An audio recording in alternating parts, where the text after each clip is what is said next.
Hello friends, good morning. നമ്മുടെ Kerala T V സീരിയലിലേക്ക് എല്ലാവർക്കും സ്വാഗതം. അങ്ങനത്തെ മോഹിനിയും അതുപോലെ മകളും വന്നിരുന്ന് പിങ്കിയെ പറഞ്ഞ് ഒരു വകയാക്കാനായിട്ടുള്ള ശ്രമത്തിലാണ്. നയനയുടെ പേരും പറഞ്ഞ് അങ്ങനെ മനസ്സിലേക്ക് ഓരോന്നിങ്ങനെ പറഞ്ഞു കൊടുത്ത് കയറ്റി വയ്ക്കുമ്പോഴത്തേക്കും അവൾ എന്നോടെന്തെങ്കിലും പറഞ്ഞു വരട്ടെ, കൈ നീട്ടി കൂട്ടുക്കും ഞാൻ ഒരെണ്ണമെന്നും പറഞ്ഞുകൊണ്ട് പിങ്കി പറയാം. കണ്ടോ, ഇതാണ് പെണ്ണിൻ്റെ വീരം. അവളെ അങ്ങനെ വെറുതെ വിട്ടാൽ പറ്റില്ല മോളെ എന്നും പറഞ്ഞാൽ ഈ മോഹിനി പിങ്കിയോട് പറയുന്നത്. അപ്പോൾ ഇത്രയും അതെന്നും പറഞ്ഞിരിക്കുക. ഒന്നുമില്ലെങ്കിലും പിങ്കിയുടെ വേഷം എന്ന് പറയുന്നത് തന്നെ ഭാര്യാവേഷമല്ലേ, അതും അർജുൻ്റെ. അത് മറന്നുകൊണ്ട് ഇത്രയും ചാട്ട് വിളക്കോളം എന്തിനാണ് കാണിക്കുന്നത്, അതെനിക്ക് മനസ്സിലാവാത്തതെന്നൊക്കെ പറയുമ്പോൾ പിങ്കി ചേച്ചിക്ക് പ്രത്യേകിച്ച് ഒരു വിലയോ സ്ഥാനമോ ഒന്നും തന്നിട്ടില്ല, അത് തന്നെ ഇതിൻ്റെ അർത്ഥമെന്ന് മോഹിനി പറയുന്നു. അപ്പം ഇത് ഒരിക്കലും വെറുതെ വിടാൻ പാടില്ല, നിനക്കിവിടെ ഒരു വിലയും കാണില്ലെന്നൊക്കെ പറഞ്ഞുകൊണ്ട് അവന് വില കിട്ടാൻ വേണ്ടി കാണിക്കണം എന്നൊക്കെ പറഞ്ഞു കൊടുക്കുമ്പോൾ ഞാനിപ്പോൾ എന്താ ചെയ്യേണ്ടതെന്ന് ചോദിച്ചു പിങ്കി. ഞാൻ തനിച്ച് എന്ത് ചെയ്യാനാണെന്ന് ചോദിച്ചപ്പം ആര് പറഞ്ഞു പിങ്കി ചേച്ചി തനിച്ചാണെന്ന്, ഞാനുണ്ടല്ലോ കൂടെ, പിന്നെന്താ കുഴപ്പമെന്ന് പവിത്ര ചോദിക്കുന്നു. എൻ്റെ അരുണേട്ടൻ്റെ ബിസിനസ് ടൂർ ആയതാ എനിക്ക് സമാധാനം, ഇല്ലെങ്കിലേ പഴയ സൗഹൃദത്തിൻ്റെ പേരും പറഞ്ഞേ ഈ നയന അരുണേട്ട തോളി കയറില്ലെന്ന് ആര് കണ്ടു എന്നൊക്കെ പറഞ്ഞ് നമ്മുടെ പവിത്ര ഇങ്ങനെ പറയുന്നതൊക്കെ കേട്ട് പിങ്കി ഇങ്ങനെ എന്തൊക്കെ ആലോചിച്ച് എങ്ങനെ ഇരിക്കാം. അപ്പം അത് ശരിയാണെന്ന് മോഹിനി. അർജുൻ്റെ സ്ഥാനത്ത് അരുണാണെങ്കിലേ ഇപ്പം ഞാൻ തന്നെ അവളെ പറപ്പിച്ചാനായിരുന്നു എന്നും പറഞ്ഞ് മോഹിനി. പിങ്കി ഇങ്ങനെ നോക്കിയിരിക്കുമല്ലേ, ചുരുങ്ങിയ പക്ഷം കാലെങ്കിലും ഞാൻ തല്ലി ഓടിച്ചേനെ, അതിനെങ്കിലുള്ള ധൈര്യം ഞാൻ കാണിച്ചേനെന്ന് പറയും. ഇതൊക്കെ നമുക്ക് പറയാമെന്നല്ലാതെ എന്ത് ചെയ്യാൻ പറ്റും എന്ന് ചോദിച്ചു ഈ നമ്മുടെ പിങ്കി. അപ്പോൾ കാലൊടിക്കാനാണെങ്കിൽ ഒരു വഴിയുണ്ട്, നമ്മുടെ ഹോളിൻ്റെ പടിയിൽ നിന്ന് നേരെ താഴേക്ക് വീണാൽ മതി, 2 കാലും ഒടിഞ്ഞോളും, അപ്പോൾ പിന്നെ കുഴപ്പമില്ലല്ലോ, എങ്ങനെയുണ്ടെന്ന് ചോദിച്ചു. അപ്പോൾ അതെങ്ങനെയാണെന്ന് ചോദിക്കുകയാണ് മോഹിനി പവിത്രയോട്. അപ്പോൾ അതൊക്കെ പറയാമെന്നും പറഞ്ഞുകൊണ്ട് പുതിയ ഐഡിയകളും കാര്യങ്ങളൊക്കെ മോഹിനിക്കും പിങ്കിക്കും പവിത്ര പറഞ്ഞു കൊടുക്കുക. ഇതൊക്കെ കേട്ട് ഇവരിങ്ങനെ ഇരിക്കുകയാണ്. അപ്പോൾ അത് നല്ല ഐഡിയ ആണെന്ന് മോഹിനി പറഞ്ഞു. പക്ഷേ ചീപ്പ്, ഇതാണോ നല്ല ഐഡിയ എന്ന് പിങ്കി ചോദിക്കുമ്പോൾ എങ്കിൽ വേണ്ട, പിങ്കി ചേച്ചി അവളുടെ ചാട്ട മുഴുവനും കണ്ടോ എന്നും പറഞ്ഞുകൊണ്ട് പവിത്ര അവിടെ നിന്ന് അങ്ങ് പോയി. പവിത്ര അങ്ങ് പോയി കഴിഞ്ഞപ്പോഴോ അവക്കാകെ വിഷമമായെന്ന് തോന്നണേന്ന് മോഹിനി. ഇന്ന് നയനയ്ക്ക് ഒരു പണി കൊടുക്കാമെന്ന് ഉറപ്പിച്ചതാ പവിത്ര. പിങ്കി കൂടെ നിന്ന് അത് നല്ല കാര്യമായിരുന്നു എന്ന് പറഞ്ഞപ്പം ഞാനൊന്ന് ആലോചിക്കട്ടെ എന്നും പറഞ്ഞ് പിങ്കി ഇരിക്കുന്നു. ആലോചിച്ചോളൂ, നല്ലോണം ആലോചിച്ചോളൂ, എന്നിട്ടേ എപ്പോഴെങ്കിലും ആ നയനയ്ക്കിട്ട് ഒരു പണി കൊടുക്കണമെന്ന് തോന്നിയാൽ ഒരു വാക്ക് പറഞ്ഞാൽ മതി, ഞാനും കൂടിക്കോളാം. അതും പറഞ്ഞു നമ്മുടെ മോഹിനിയെ വന്നിട്ട് അവിടെ നിന്ന് പോയി. പിങ്കി അവിടെ ഇരുന്ന് ഇങ്ങനെ ആലോചിക്കും. അങ്ങനെ തിരിഞ്ഞു നിന്നിട്ട് പിങ്കിയെ നോക്കുവാണ് മോഹിനി. ഒരു ആപ്പ് വെച്ച് കൊടുത്തിട്ട് പോയതാണ്, എത്രത്തോളം ഏറ്റു എന്നറിയാൻ വേണ്ടിയിട്ടാണ് പുറകിൽ ചെന്ന് നിന്ന് നോക്കുന്നത്. അപ്പോൾ പിങ്കി അവിടെ നിന്ന് ഇങ്ങനെ ആലോചനയും കാര്യങ്ങളൊക്കെ ആയിട്ടിരിക്കുകയാണല്ലോ. അതൊക്കെ കഴിഞ്ഞു. ഇതെല്ലാം കഴിഞ്ഞതിന് ശേഷം പിന്നെ കാണിക്കുന്നത് നമ്മുടെ നയനയെ തന്നെയാണ്. നയനയാണെന്നുണ്ടെങ്കിൽ റൂമിലേക്ക് വരുമ്പോൾ അവിടെ നമ്മുടെ അർജുൻ നല്ല ഉറക്കം. അങ്ങനെ അർജുനെ കണ്ടപ്പോഴേക്കും അർജുൻ എടാ എഴുന്നേക്കടാ, നീ എന്തൊരു ഉറക്കമോ ഇത്, എഴുന്നേക്കടാന്ന് പറഞ്ഞ് വിളിച്ചെഴുന്നേപ്പിച്ച് എഴുന്നേക്കിങ്ങോട്ട് എന്നും പറഞ്ഞു. അപ്പോഴാണ് പിങ്കി അങ്ങോട്ടേക്ക് കയറി വരുന്നത്. പിങ്കി കയറി വന്നു കഴിഞ്ഞപ്പം നയന അർജുനെ വിളിച്ചെഴുന്നേൽപ്പിക്കുന്നതാണ് കാണുന്നത്. അപ്പോൾ നീ എന്താ ഈ മുറിയിൽ, നീ എന്തിനാ ഉറങ്ങിക്കിടക്കുന്ന അർജുനെ ശല്യപ്പെടുത്തുന്നതെന്ന് ചോദിച്ചുകൊണ്ട് രണ്ടും കൂടെ കൂട്ടത്തല്ലേ. അപ്പോൾ അർജുന് രാവിലെ ഓടണമെന്നുണ്ട്, പക്ഷെ മടി കാരണം എഴുന്നേക്കാൻ പറ്റുന്നില്ല. അപ്പോൾ അവനെ ഹെൽപ്പ് ചെയ്യേണ്ട ഉത്തരവാദിത്വം എനിക്കല്ലേ എന്നൊക്കെ ചോദിച്ച് നമ്മുടെ നയനെ ഇങ്ങനെ പറയുമ്പം പറഞ്ഞല്ലോ ഏത് ഉത്തരവാദിത്വം വേണമെങ്കിലും ചെയ്തോളൂ, എന്നെ വെറുതെ വിട്ടേക്കാൻ പറഞ്ഞു. അപ്പോൾ ഒരു മിനിറ്റ് ഇപ്പം വിടാം. എടാ അർജുൻ വെള്ളം കോരി എഴുന്നേക്കെന്ന് പറഞ്ഞുകൊണ്ട് അർജുനെ കുത്തി പൊക്കി. അപ്പോൾ എഴുന്നേറ്റ് പോകുന്നവരൊക്കെ വേഗം പോകാൻ പറഞ്ഞു പിങ്കി. എടാ നിന്റെ ഭാര്യ പറഞ്ഞത് കേട്ടില്ലേ, അവരെ ശല്യപ്പെടുത്തരുതെന്ന്. അപ്പോൾ ആദ്യം എനിക്കൊരു കോഫി കുടിക്കണം, എന്നിട്ട് മതി ജോഗിങ് എന്ന് നമ്മുടെ അർജുൻ പറഞ്ഞപ്പം എങ്കിൽ നീ പോയി കോഫി ഉണ്ടാക്കി കുടിക്കുക, ഞാൻ താഴെ വെയിറ്റ് ചെയ്യാമെന്നും പറഞ്ഞ് നമ്മുടെ നയനെ അങ്ങോട്ട് പോയി. നയനെ അങ്ങ് പോയി കഴിഞ്ഞപ്പോഴേക്കും അർജുൻ നയനയുടെ പിന്നാലെ എഴുന്നേറ്റ് പോവുക. പിങ്കി ഇതെല്ലാം കണ്ടുകൊണ്ട് ഇങ്ങനെ നിൽക്കുക. പിങ്കിക്കാണെങ്കിൽ രക്തം തിളച്ചു തുടങ്ങിയിട്ടോ ഇതൊക്കെ കണ്ടിട്ട്. അപ്പോൾ പിങ്കി നമ്മുടെ പവിത്ര പറഞ്ഞ കാര്യങ്ങളെപ്പറ്റി അവിടെ നിന്നിങ്ങനെ ആലോചിക്കുന്നു. അപ്പോൾ പിങ്കി ആണെങ്കിൽ ആ കാര്യം ആലോചിച്ചിട്ട് ആ കാര്യം ഒടിയുന്ന കാര്യങ്ങളെല്ലാം മനസ്സിൽ കാണുക. അപ്പോൾ എന്തായാലും പവിത്ര പറഞ്ഞ കാര്യം തന്നെ ചെയ്യാം, അവൾ ഇനിയും അർജുനെ കൂട്ടി ഉലാത്താൻ പോവണ്ട, അങ്ങനെ ആ ഒരു മൈൻഡിൽ ആശാത്തി ചിന്തിക്കാം. നയൻ എന്നിട്ട് അപ്പുറം മാറി നിന്ന് ആരെയും ഫോണിൽ വിളിക്കുകയോ കാര്യങ്ങളൊക്കെ ആയിരുന്നു. അങ്ങനെ ഫോണിലൊക്കെ വിളിച്ചിങ്ങനെ നിൽക്കുന്ന സമയത്ത് ഗുഡ് മോർണിംഗും പറഞ്ഞ് നമ്മുടെ നന്ദനായനയുടെ അടുത്തേക്ക് ചെന്നു. അപ്പോൾ വെരി ഗുഡ് മോർണിംഗ് എന്ന് നയന പറഞ്ഞപ്പോൾ എന്തു പറ്റി, രാവിലെ നല്ല മൂഡിലാണെന്ന് തോന്നണല്ലോ എന്ന്. ശരിക്കും ഓപ്പറേഷൻ അർജുൻ്റെ അടുത്ത ഘട്ടം ചൂടുപിടിക്കൽ പരിപാടി നടത്തിയിട്ട് വരുമായിരുന്നു ഞാനെന്ന് നയന പറഞ്ഞപ്പം ഓപ്പറേഷൻ അർജുനോ എന്ന് നന്ദ ചോദിച്ചു. പിങ്കിയുടെ മനസ്സിൽ അസൂയ പിടിപ്പിക്കണം എന്ന് പറഞ്ഞില്ലായിരുന്നോ, അതിനുള്ള പണികളെ മൊത്തത്തിൽ കേന്ദ്രീകരിച്ച് വിളിക്കുന്ന പേരാ ഓപ്പറേഷൻ അർജുൻ. അപ്പം അതിലൊരു മിസ്റ്റേക്ക് ഉണ്ട് കേട്ടോ എന്ന് നയനയോട് നന്ദ പറഞ്ഞു. അർജുനെയും പിങ്കിയെയും ഒരുമിപ്പിക്കുക എന്നുള്ളതാണ് നമ്മുടെ ടാർഗറ്റ്. അതുകൊണ്ട് വെറുതെ ഓപ്പറേഷൻ അർജുൻ എന്ന് മാത്രം പറഞ്ഞാൽ പോരാ, മിഷൻ അർജുൻ ആൻഡ് പിങ്കി എന്ന് പറയണം എന്ന് പറഞ്ഞു. Oh yes yes you are right എന്ന് നയന. എന്നിട്ട് പിന്നെ എങ്ങനെയുണ്ടെന്ന് ചോദിച്ചു നയനയോട് നന്ദ. എന്താ ചെയ്തതെന്ന് പറഞ്ഞില്ലല്ലോ പിങ്കി ചൂട് പിടിപ്പിക്കാൻ എന്ന് ചോദിച്ചപ്പം. അപ്പം രാവിലെ തന്നെ ബെഡ്റൂമിൻ്റെ വാതിൽ തട്ടി വിളിച്ച് അലമ്പാക്കി. അപ്പം പിങ്കി അങ്ങോട്ടേക്ക് വന്നു. ഈ സമയത്ത് ഞാൻ അർജുനെ തട്ടി വിളിച്ചു.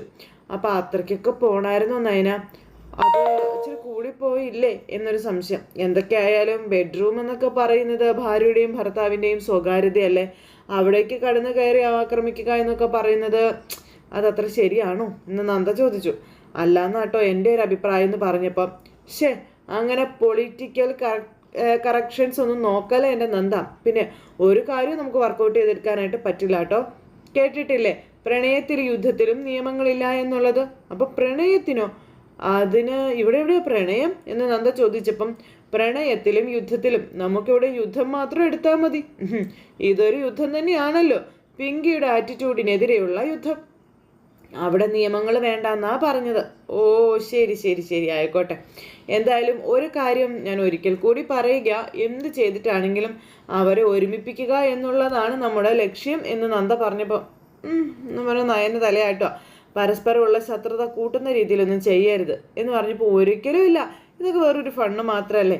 ഞാൻ കൃത്യമായി 2 ദിവസം ജോഗിങ്ങിന് വിളിച്ചുകൊണ്ട് പോകുന്നത് കണ്ടാലേ 3-ാമത്തെ ദിവസം പിങ്കി തന്നെ അർജുനെ വിളിച്ചുകൊണ്ട് പോയിക്കോളും, അത് പോരേന്ന് ചോദിച്ചു. അത് മതി എന്ന് നമ്മുടെ നന്ദയും പറഞ്ഞു. നന്ദ അതും പറഞ്ഞ് ഓക്കെ പറഞ്ഞ് അവിടെ നിന്ന് അങ്ങ് പോയി. പക്ഷെ അന്നേരവും നയനെ അവിടെ നിന്നിങ്ങനെ തൻ്റെ ഉള്ളിൽ ആ ഒരു ഇതിങ്ങനെ ആലോചിച്ചുകൊണ്ട് ഇങ്ങനെ നിൽക്കുക കേട്ടോ. അപ്പം നയനയ്ക്ക് പിങ്കിയുടെയും അർജുൻ്റെയും ആ ഒരു ലൈഫ് നശിപ്പിക്കണം എന്നുള്ളത് തന്നെ. അപ്പോൾ നന്ദ, ഒരു കാര്യത്തിൽ എനിക്ക് വലിയ നന്ദിയുണ്ട്, നീയായിട്ട് എനിക്ക് ഉണ്ടാക്കി തന്നതാ അർജുൻ്റെ അടുത്ത് എങ്ങനെയും പെരുമാറാനുള്ള ഫ്രീഡം എന്നും പറഞ്ഞ് നമ്മുടെ നയന ഇങ്ങനെ അവിടെ നിന്ന് ചിന്തിക്കുന്നു. ഇതിന് മാക്സിമം ഞാൻ ഉപയോഗിക്കും, അത് തന്നെയാണ് തീരുമാനം. നിന്റെ ലക്ഷ്യങ്ങൾ നിറവേറ്റാനല്ല, എൻ്റെ ലക്ഷ്യം നിറവേറ്റാൻ വേണ്ടിയിട്ടാണെന്നും പറഞ്ഞുകൊണ്ട് നമ്മുടെ നയന ഇങ്ങനെ ആ ഒരു ഇതിൽ മനസ്സിൽ ചിന്തിച്ചുകൊണ്ട് നിൽക്കുക. പിങ്കി അന്നേരം അവിടെ വെകളി പിടിച്ച് അങ്ങോട്ടും ഇങ്ങോട്ടും നടക്കുക. അപ്പോഴേക്കും നമ്മുടെ മോഹിനി അങ്ങോട്ടേക്ക് വന്നു. എന്താ മോളെ എന്നും ചോദിച്ചാൽ. അല്ല, ഞാൻ പവിത്ര പറഞ്ഞതിനെ പറ്റി ആലോചിക്കുമായിരുന്നു. മോഹിനിയുമായി ചെറിയ ഇത് എവിടെ പോയിരിക്കുമായിരുന്നു? ഞാൻ തിരുവാതിര കളിക്കാൻ പോയേക്കുമായിരുന്നു എന്ന് അങ്ങനെ ഇതായിട്ട് പറയുമ്പോൾ അതേ പറഞ്ഞു നിൽക്കുന്ന സമയം പവിത്ര എവിടെയെന്ന് ചോദിച്ചു. ഞാൻ പോയി വാതിൽ തട്ടിയിട്ട് നമ്മൾ ഉണരുന്നില്ലല്ലോ, അപ്പം എന്തിനാന്ന് ചോദിച്ചു. ചെറിയമായി കാര്യങ്ങളൊക്കെ മറന്നു, നമ്മുടെ പ്ലാൻ വർക്കൗട്ട് ആക്കണ്ടേ, അതിന് നിനക്ക് താല്പര്യമില്ലായിരുന്നല്ലോ എന്ന് പറഞ്ഞ് നിൽക്കുമ്പോഴേക്കും അങ്ങോട്ടേക്ക് നമ്മുടെ പവിത്ര വന്നു.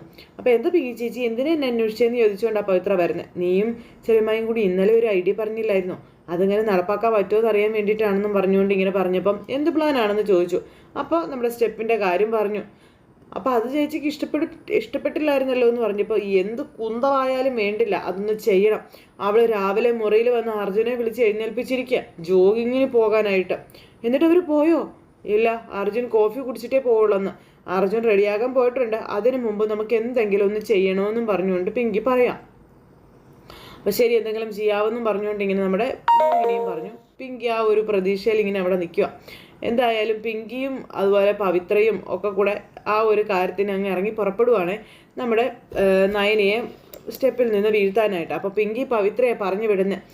അപ്പോൾ പവിത്ര ചേച്ചി എനിപ്പോൾ വരാമെന്ന് പറഞ്ഞ് അങ്ങ് പോയി. പെട്ടെന്ന് മോഹിനി പിങ്കിയോട് പറയുവാണ്, അതെ അവളൊന്ന് മനസ്സിൽ കണ്ടാലേ അത് നാട്ടത്തിട്ടേ അടങ്ങുമെന്ന്. എൻ്റെ മരുമോളായിട്ട് പറയില്ല കേട്ടോ, അത്രയ്ക്ക് ആത്മാർത്ഥതയുണ്ട് കേട്ടോ അവൾക്ക് എന്നും പറഞ്ഞ് ഭയങ്കര ചിരിയും കാര്യങ്ങളും നമ്മുടെ മോഹിനി. പിങ്കി ആണെങ്കിൽ നയന വീഴുന്നത് നോക്കി ഇങ്ങനെ നിൽക്കുകയാണ്. സ്റ്റെപ്പ് ലക്ഷ്യമാക്കി ചെന്നു. എന്നിട്ട് അവിടെ മൊത്തം എണ്ണയും കോരി ഒഴിച്ചിങ്ങനെ നിൽക്കുക. ദൈവമേ ഒന്ന് വേഗം വന്നാൽ മതിയായിരുന്നു എന്ന് പറഞ്ഞുകൊണ്ട് പിങ്കി ഇങ്ങനെ നിൽക്കുന്നു. ഈ സമയത്ത് ആ എണ്ണ ആ സ്റ്റെപ്പ് മുഴുവൻ നമ്മുടെ പവിത്ര ഒഴിച്ചിട്ടു. അങ്ങനെ പവിത്ര ആ എണ്ണ ഒഴിക്കുന്നു. ഇവരിതെല്ലാം കണ്ടുകൊണ്ട് നിൽക്കുന്നു. ഒഴിച്ചൊക്കെ കഴിഞ്ഞ് 2 പേരും ഒന്നും അല്ലാത്തതുപോലെ 3 പേരും ഒന്നും അല്ലാത്തതുപോലെ അവിടെ നിന്ന് അങ്ങോട്ടേക്ക് പോകണം. എന്നിട്ട് മാറി നിന്ന് നോക്കുക. അപ്പോൾ മൊത്തം ഒഴിച്ചില്ലേ, എല്ലാം സെറ്റല്ലേ എന്ന് പിങ്കി പവിത്രയോട് ചോദിച്ചപ്പം ഒന്ന് കാല് തൊട്ടാൽ മതി, നേരെ താഴേക്ക് വന്നോളൂ എന്നും പറഞ്ഞിങ്ങനെ നിൽക്കുന്നു. അപ്പോഴാണ് നമ്മുടെ അർജുൻ ഇറങ്ങി വരുന്നത്.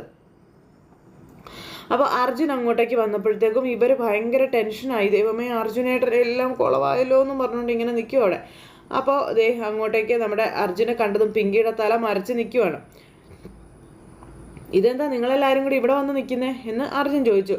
ഓ നിങ്ങളുടെ സ്വഭാവം ഏതായാലും നല്ലതാ. ലക്ഷ്മിയമ്മായി അവിടെ ആഹാരം ഉണ്ടാക്കുന്നു, ഇവിടെ നിങ്ങൾ 3 പേരും കൂടെ നിന്ന് ആലോചിക്കുന്നു, കൊള്ളാം എന്നും പറഞ്ഞ് അർജുൻ അവിടെ നിന്ന് അങ്ങ് പോയി. രക്ഷപ്പെട്ടു, തലയ്ക്ക് ചുറ്റും കണ്ണ അർജുൻ്റെ എന്നും പറഞ്ഞുകൊണ്ട് നമ്മുടെ നേരം മോഹിനി പറഞ്ഞു. പിങ്കി എന്നേരം എത്രയും പെട്ടെന്ന് കുതിരയും വന്നാൽ മതിയായിരുന്നു എന്നും പറഞ്ഞിങ്ങനെ ദേഷ്യം അടക്കാൻ പറ്റാതെ ഇങ്ങനെ നിൽക്കുകയാണ് പിങ്കിയെ. അപ്പോൾ സ്റ്റെപ്പ് നിറച്ച എണ്ണയൊക്കെ കിടക്കുമല്ലേ, അതും നോക്കി ലക്ഷ്യമിട്ട് ഇവരിങ്ങനെ നിൽക്കുക. അപ്പുറം മാറി ഞങ്ങളൊന്നും അറിഞ്ഞില്ലേ എന്നുള്ള രീതിയിൽ പിങ്കിയുടെ കണ്ണ് മുഴുവനും ഈ സ്റ്റെപ്പിലേക്കാണ്.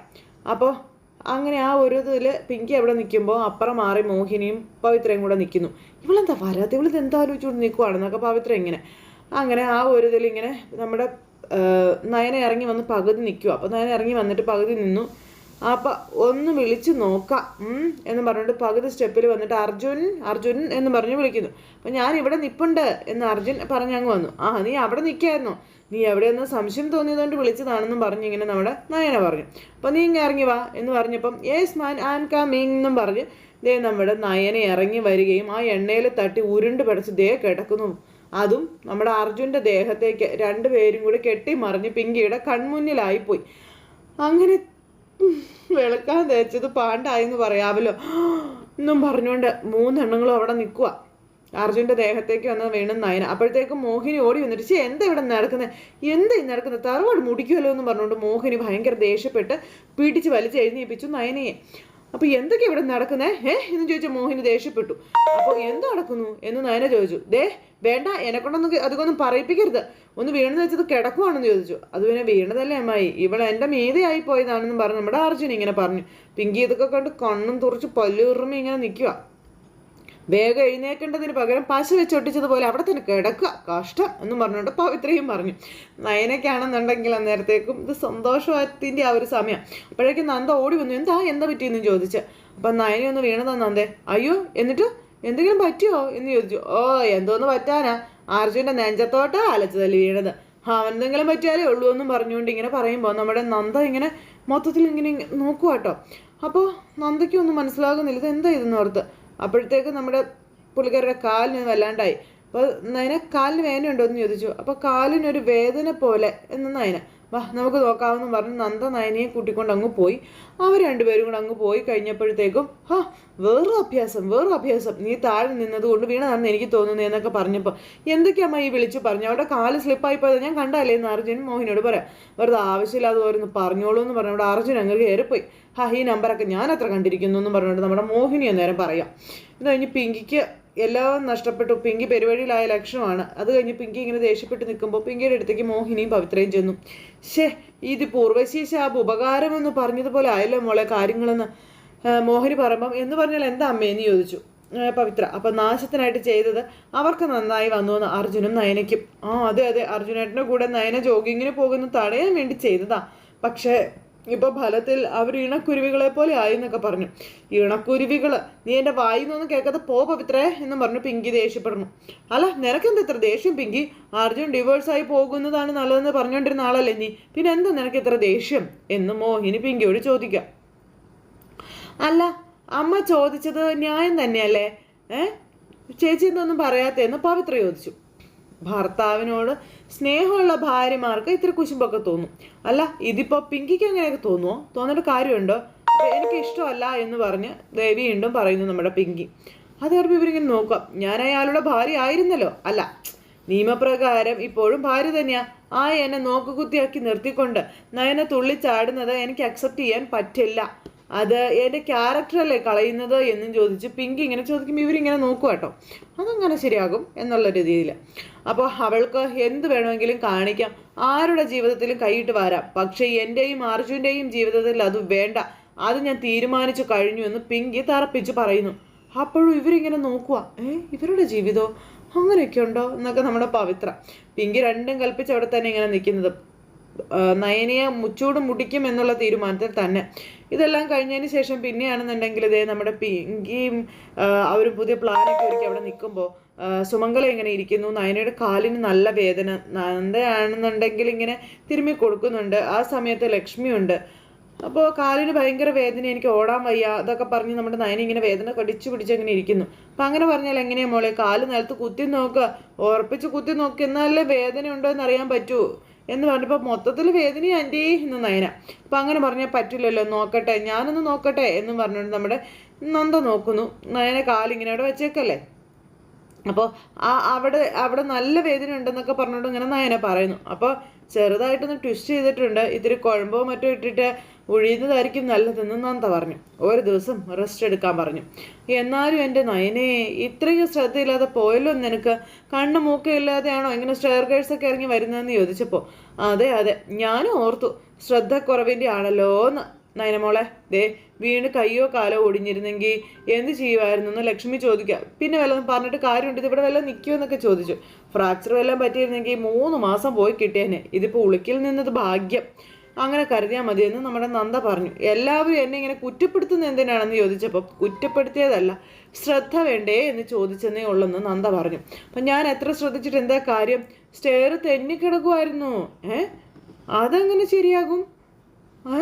പടികൾ തെന്നാൻ യാതൊരു സാധ്യതയില്ലല്ലോ. വീടിന് പുറത്തെ പടികളാണെങ്കിൽ വലിയ പായൽ പിടിച്ചോ മഴവെള്ളം വീണോ കിടക്കുകയാണെന്നൊക്കെ പറയാം.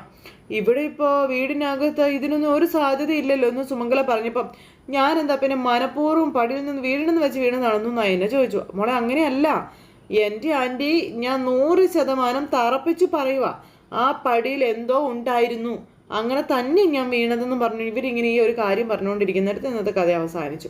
അപ്പോൾ എല്ലാവർക്കും നല്ലൊരു ദിവസം ആശംസിക്കുകയാണ്. എല്ലാവരുടെയും സപ്പോർട്ടിനും സ്നേഹത്തിനും ഒത്തിരി നന്ദി അറിയിക്കുന്നു. സൂപ്പർ ഹിറ്റ് കഥയുമായി കാണുന്നത് വരെ എല്ലാവർക്കും നന്ദി.